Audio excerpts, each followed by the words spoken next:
Alors aujourd'hui, le luxe, c'est la plus belle vitrine en fait de la France à l'étranger. En France, quand on dit est-ce que vous consommez du luxe, est-ce que vous achetez des produits de luxe, en général les gens vont être frileux à répondre oui, ils vont plutôt dire non, j'achète des belles choses, j'achète des bons produits, j'aime ce type de choses-là. En réalité, à l'échelle du monde entier, le luxe, c'est ce qui fait notre renommée, c'est ce qui met des étoiles dans les yeux des consommateurs chinois, du Middle East, etc. Et voilà, c'est la principale raison pour laquelle je me suis intéressée au monde du luxe. Et aussi, une des raisons clés, c'est le fait que les décideurs du luxe ont énormément de pouvoir.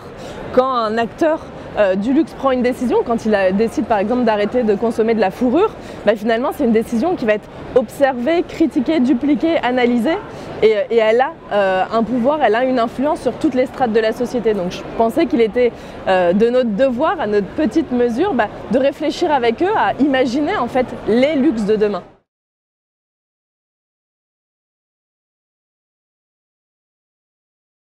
Alors les luxes de demain, ils sont variés, volontairement je les mets au pluriel.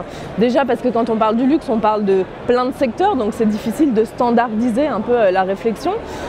Dans tous les cas, c'est sûr qu'on revient à des éléments liés à la qualité intrinsèque des produits. On parle beaucoup d'humain, de service, on n'est plus simplement dans de la commercialisation de produits finis, mais on est dans on va véhiculer des émotions, on va partager des services, on va faire vivre en fait des moments particuliers qui vont créer du souvenir et qui vont créer de la valeur derrière.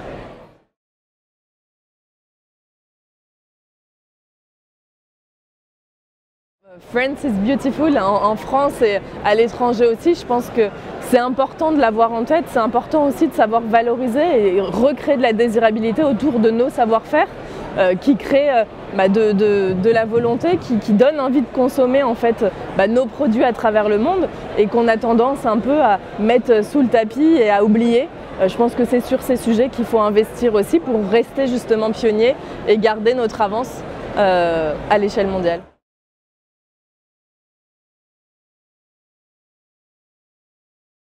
Quand on parle des nouveaux territoires du luxe, évidemment qu'il y a la Chine, parce que les clients chinois sont les plus gros consommateurs du luxe, mais les influenceurs et le digital, en fait, c'est le nouveau territoire du luxe. On peut tout partager, on peut accélérer. Aujourd'hui, quand on parle du luxe, on parle d'une double temporalité, c'est ce qu'on peut observer. On est à la fois sur des métiers où finalement c'est le temps long qui va s'exercer, parce qu'on prend du temps à créer des beaux produits avec des matériaux nobles, etc. Et en face de ça, on a les réseaux sociaux, avec cette ère de l'instantanéité. Il faut réussir à mêler tout ça.